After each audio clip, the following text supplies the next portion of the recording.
आपका स्वागत है. Guys, we are back on track. Hello art viewers. So welcome again to our webinar, #ArtWebinar. So I'm André again, and I'm from Foundation and Jewellery team here at Art College of Design and Business. Okay, so today I'm going to talk about fast prototype and jewelry design. So edgy, right? Okay, so first things first, let's start with the basics, okay, so you don't get lost and you understand everything. So, what is a prototype? What is a prototype, guys? So, okay, let's have some geek moment with Tim Brown. Okay, he's a guy from IDEO. And let's see what he has to say. So, design thinking is inherently a prototyping process. Once you spot a promising idea, you build it. In a sense, we build to think. Okay, guys, Tim Brown. That was Tim Brown, guys. Okay, what is he talking about? I'm going to explain a little bit. So, okay, a prototype is a model. And when we have a model, we have a visualization of something. So we can get feedbacks from it. And that's awesome because it gives us directions from where to go. So now I know where to go. I have a direction, right? Okay. So, depending on your aim and the objective of the study, we have different kinds of prototypes. And I divided in three to make it easier, okay? We have a low fidelity prototype, mid fidelity, and high fidelity prototype. Okay, let's get back to the low fidelity one. So a low fidelity prototype is like a cardboard thing, a paperwork, paper folding. It's when you are just testing ideas, it's just ideation. A mid fidelity, you are testing something else. You are testing some kind of engine, some kind of ergonomics, some kind of lines. And a high fidelity, you are testing the experience. And that's very difficult, and it takes a lot of time to do it. But when I say high fidelity prototype, one that saves time, and you don't have a lot of effort to do it, I call it fast prototyping. Guys, imagine, boom, mind blow. And the common ones that we have is a 3D printer and a laser cut. That are the common ones. What is a 3D printer? So a 3D printer, it's laying the object. It lays down the object until it builds up. And the laser cutting, as the name says, it's a laser cutting, but it's very accurate. And it's a laser process, obviously. Okay, but it seems very technological, very high-tech, but it's not, okay? Let's go to a geek moment again, okay?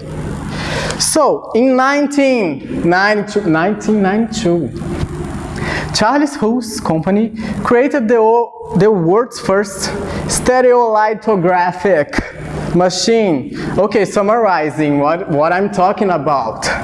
Okay, it's just fabricated complex parts, layer by layer, in a fraction of the time that it would take. And the laser cut, it's older. 1965, we had the first laser cutting being used. But what changed? At the 2000s, we had a democratization of the process. So now people have access to it. And that's where the magic happens. Okay, let's end of geek moment, okay?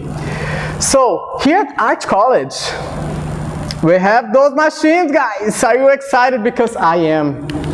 And here's a picture of me being super excited at our prototyping lab, fast prototyping lab.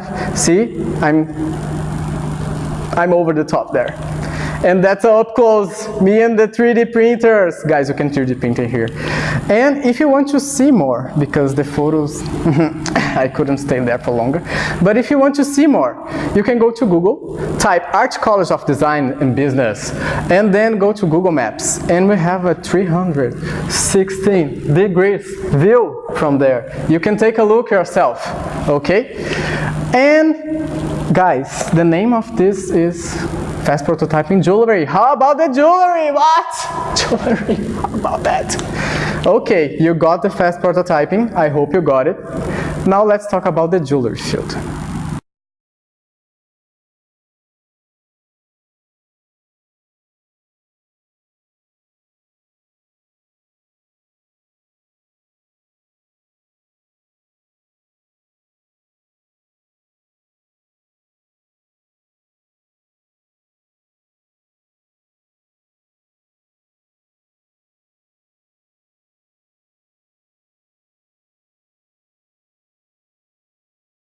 affordable.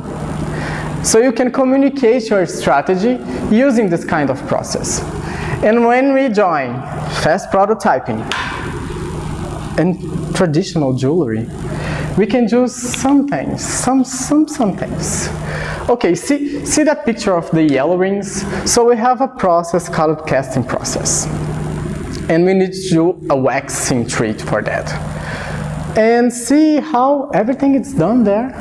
So you can print out a tree without that much effort. You can save time. You can save time. I'm talking about saving time. In industry, save time is thing that people, they get excited when I say save time. So you can make a copy of a ring. You can test it out. You can save time. But what happens when you push it to the edge?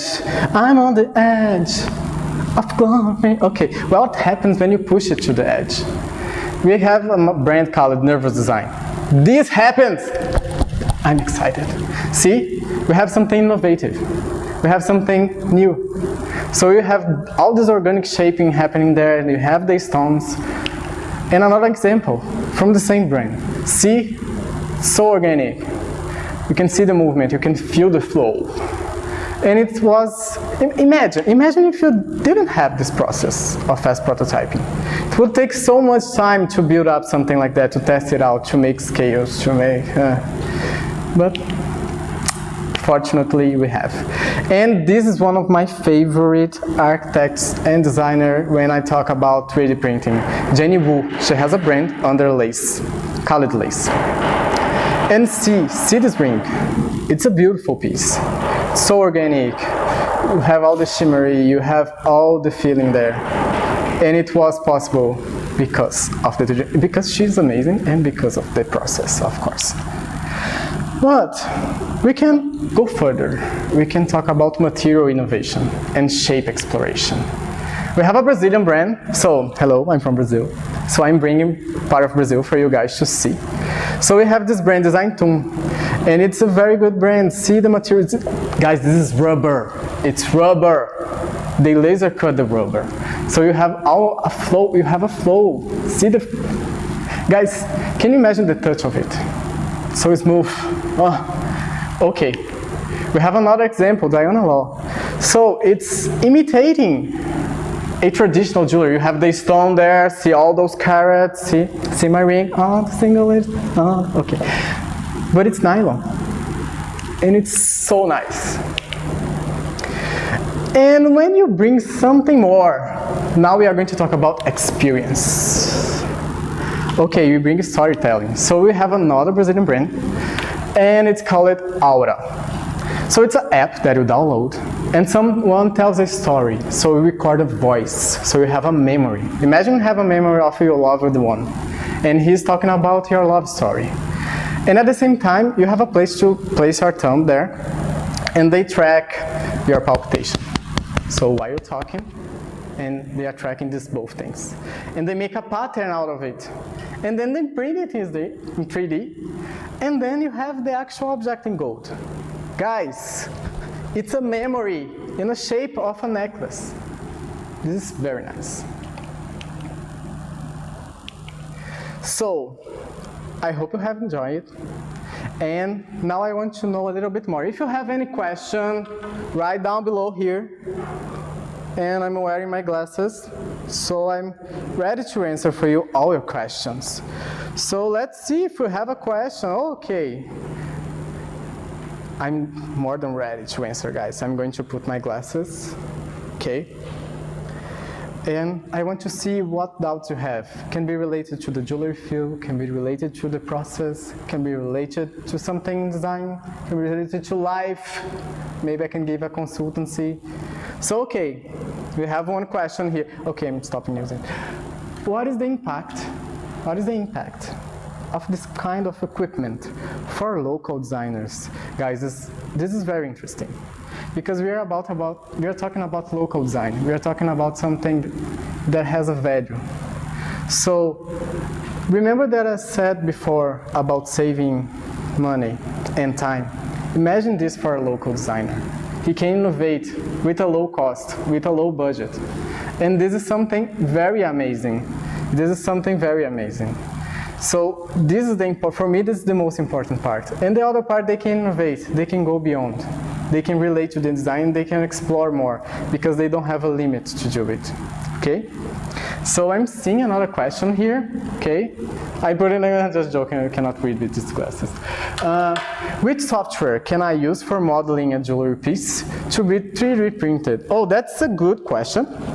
And here at Art, we use the 3D design.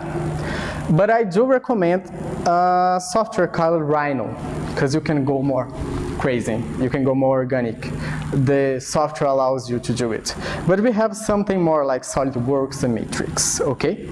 And this is a very good question. This is a very good question. Okay, let's see if I have another question, okay? Okay, there it is. How affordable these machines are? Okay, it depends. It depends a lot, but it's something that you can truly buy. You can go to Amazon and you can find something for less than 1 lakh. So like 20,000 rupees, 30,000, you can buy something. But again, it depends on your aim. If you are doing something that needs to be more complex, the machine is going to be more expensive. But if you need it just to test it out, just to innovate, just to see how much you can innovate, how much you can give it for yourself, you can buy it. Just go on Amazon, okay? Okay, next question. What materials can be printed? Okay, I talked about the rubber, but normally you use a polymer. Polymer is plastic, kinds of plastic. But nowadays we are developing this technology more and more because we are very interested in them. So you can use nowadays like clay.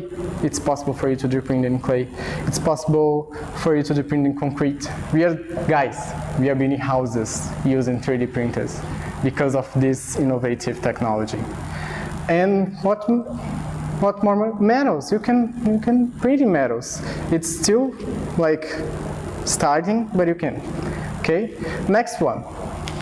Can it be applied for? Of course it can be applied for other fields. We have a lot of fashion brands that they print in 3D, and we have a lot, I just talked about like the house thing. This is architecture.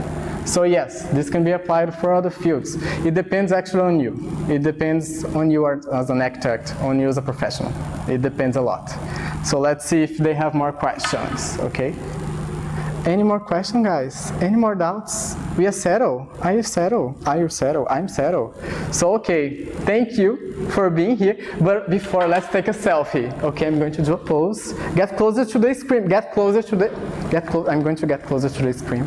Get closer, take a picture with me, okay? Hashtag a design thinker. Thank you so much. And next webinar is on Tuesday, and is going to be with an amazing professional. I admire her so much. It's Nina, and she's going to talk about lighting, okay? And we are going to have one more after that. Okay, we have a lot of webinars, hashtag #ArtWebinars. So thank you so much.